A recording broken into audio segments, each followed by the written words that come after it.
இன்ட்ரெஸ்டிங்கான வீடியோக்களை பார்க்க நம்ம தமிழ் வீடியோஸ் சேனலை சப்ஸ்கிரைப் பண்ணிக்கோங்க. மறக்காம பக்கத்தில் இருக்கிற பெல் பட்டனை டச் பண்ணி ஆல் அப்படின்ற ஆப்ஷன் வரும், அதை அழுத்திக்கோங்க. அப்போதான் நாம போற புது வீடியோக்கள் உங்களுக்கு வந்து கொண்டே இருக்கும். வீடியோக்குள்ளார போகிறதுக்கு முன்னாடி இந்த வீடியோவுக்கு மறக்காம ஒரு லைக் கொடுத்துக்கோங்க. சரி, வாங்க வீடியோக்குள்ளார போகலாம். எத்தனையோ சம்பவத்தில் பார்த்தீங்கன்னா ஒரு பெண்ணால், ஒரு பெண்ணினுடைய தவறான பழக்கத்தால், கள்ளக்காதலால் குடும்பம் நாசமான கதையை கேள்விப்பட்டிருப்பீங்க. ஆனால் ஒரு ஆணால் 3 குடும்பம் நாசமான கதையை கேள்விப்பட்டிருப்பீங்களா? கேள்விப்பட்டு இருக்க மாட்டீங்க. அப்படி ஒரு மோசமான திகிலூட்டும் உண்மை சம்பவத்தை பற்றி தான் இந்த வீடியோவில் பார்க்க போகிறோம். பெரம்பலூர் அருகே இருக்கக்கூடிய எலம்பலூர் அப்படின்ற ஒரு கிராமத்தை சேர்ந்தவன் தான் 33 வயதான ராஜ்குமார் அப்படின்றவன். இவனுக்கும் இவனுடைய மாமா மகளான ஆலத்தூர் தாலுக்கா சிறுவயலூர் கிராமத்தை சேர்ந்த 24 வயதான பிரவீனாவுக்கும் கடந்த 10 வருடங்களுக்கு முன்னாடி திருமணம் நடைபெற்றிருக்கின்றது. இந்த தம்பதிகளுக்கு 8 வயதில் சர்வேஸ்வரன் என்ற மகனும் 6 வயதில் யோகித் என்ற மகனும் இருக்காங்க. ராஜ்குமார் பெரம்பலூர் மாவட்டம் ஆலத்தூர் தாலுக்கா விஜய கோபாலபுரத்தில் இருக்கக்கூடிய ஒரு தனியார் டயர் தொழிற்சாலையில் வேலை பார்த்துட்டு இருக்கான். பிரவீனா பெரம்பலூரில் இருக்கக்கூடிய ஒரு தனியார் நர்சிங் கல்லூரியில் 2ஆம் ஆண்டு படிச்சுட்டு இருக்காங்க.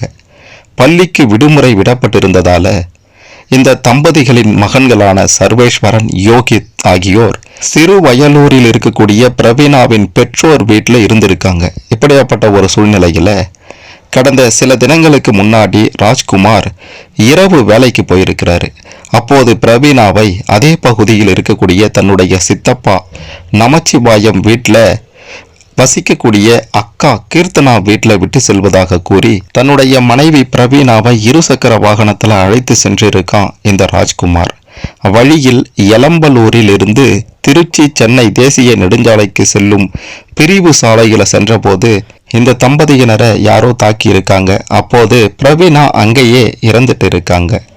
இந்த ராஜ்குமாருக்கு பார்த்தீங்கன்னா காயமாகி இருக்கின்றது. இவன் போய் பெரம்பலூர்ல இருக்கக்கூடிய அரசு மருத்துவமனையில் சிகிச்சை பெற்று வந்திருக்கின்றான். இதன் காரணமாக அங்கிருந்து, அதாவது மருத்துவமனையிலிருந்து பெரம்பலூர் போலீசாருக்கு இது தொடர்பாக தகவல் கிடைச்சிருக்கு. இந்த மாதிரி காயத்தோட ஒரு ஆள் வந்திருக்கான் அப்படின்ற மாதிரி உடனடியாக பார்த்தீங்கன்னா முதல்ல போலீசார் மருத்துவமனைக்கு போயிருக்காங்க. போயிட்டு யார் என்னன்னு விசாரிக்கும் போது இந்த ராஜ்குமார் பார்த்தீங்கன்னா தன்னுடைய மனைவி பற்றியும் சொல்லியிருக்கான்.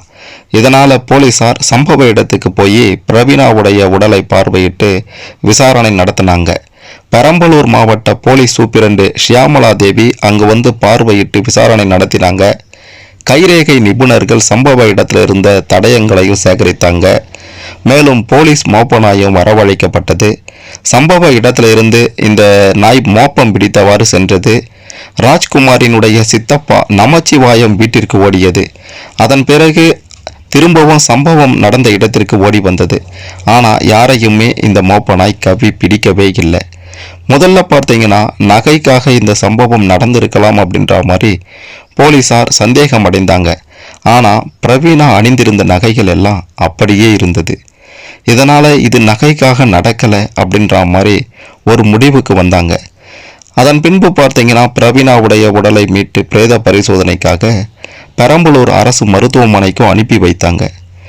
இந்த நிலையில யார் இப்படி பண்ணியிருப்பாங்க இந்த தம்பதிகளை? பிரவீனா இறந்ததுக்கு யார் காரணம் அப்படின்ட்டு போலீசார் விசாரணையை தொடங்கிய போது தான் அடுத்தடுத்து பல திருப்பங்கள், அடுத்தடுத்து பல அதிர்ச்சிகள் காத்திருந்தது போலீசாருக்கு.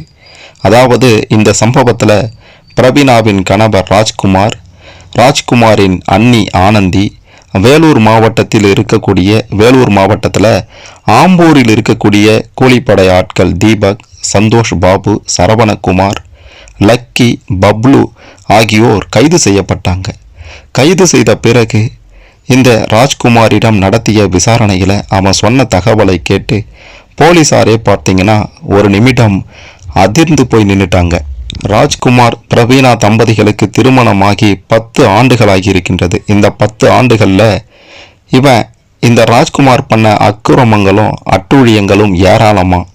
சரி, தாய்மாமன் அப்படின்றதுனால தான் பொறுத்து கொண்டு வாழ்க்கையை நடத்தி வந்திருக்காங்க பிரவீனா.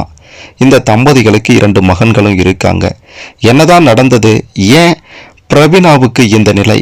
பிரவீனா இறந்ததற்கு காரணம் என்ன அப்படின்ட்டு கேட்டிங்கன்னா, திருமணம் ஆன சில வருடங்கள்லேயே இந்த ராஜ்குமாருக்கு பார்த்தீங்கன்னா பெரம்பலூருக்கு அருகே இருக்கக்கூடிய ஒரு கிராமம் இருக்கின்றது. அந்த கிராமத்தில் இருக்கக்கூடிய சுரேஷ் அப்படின்றவரினுடைய மனைவி தான் சுகன்யா. இந்த சுகன்யாவோட பழக்கம் ஏற்பட்டிருக்கின்றது, நட்பு ஏற்பட்டிருக்கின்றது ராஜ்குமாருக்கு. அதன் பிறகு 2 பேருக்கும் இடையே கள்ளக்காதலும் மலர்ந்திருக்கின்றது. ஒரு கட்டத்தில் சுகன்யாவுடன் ராஜ்குமார் என்ன பண்ணியிருக்கானா, பிரவீனாவுக்கு தெரியாமலேயே தனி குடித்தனமும் நடத்தி வந்திருக்கான். வீட்டுக்கும் வரது இல்லை. இதனால கணவர் மாயமாகிட்டாரோ அப்படின்ட்டு பிரவீனாவுக்கு சந்தேகம் ஏற்பட்டது. உடனடியாக பயந்து போய் அருகில் இருக்கக்கூடிய காவல் நிலையத்தில் புகார் கொடுத்திருக்காங்க. புகாரை பெற்றுக்கொண்ட பெரம்பலூர் காவல்துறையினர் இந்த ராஜ்குமாரையும் சுகன்யாவையும் காவல் நிலையத்திற்கு அழைத்து வந்திருக்காங்க. அழைத்து வந்து என்ன பண்ணாங்கன்னா அறிவுரை சொல்லியிருக்காங்க. அவரவருடைய கணவன் மனைவியுடன் சேர்த்து அனுப்பி வைக்கப்பட்டிருக்காங்க. 15 நாட்கள் தான் அமைதியாக இருந்திருக்கான் இந்த ராஜ்குமார். மீண்டும் பார்த்தீங்கன்னா குடும்பத்தினரிடம் இருந்து விடுதலை பெற்று சிறகடிக்க ஆரம்பித்தான். திரும்பவும் இந்த ராஜ்குமார் எங்கே போனானே தெரியல.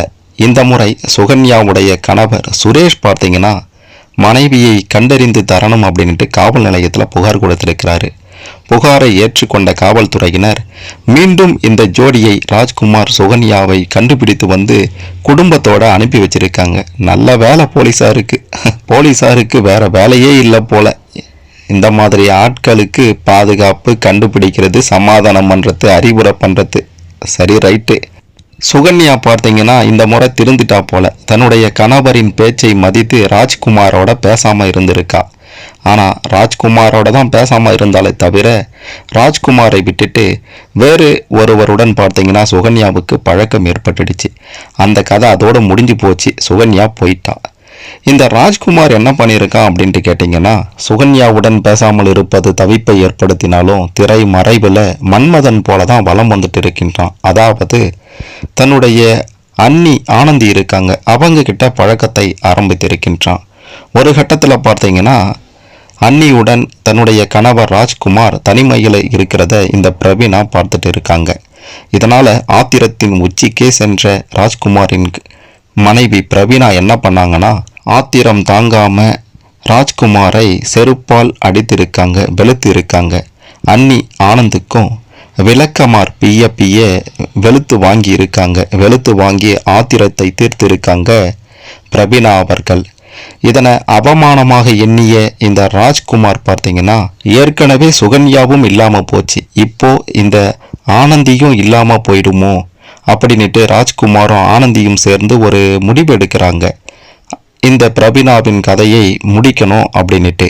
அதன்படி இந்த ஆனந்தி என்ன பண்ணியிருக்கானா, தன்னுடைய அக்கா மகன் திருப்பத்தூர் மாவட்டம் ஆம்பூர் வாசுகி தெருவை சேர்ந்த சுரேஷ் அப்படின்றவனுடைய மகன்தான் 19 வயதான தீபக்.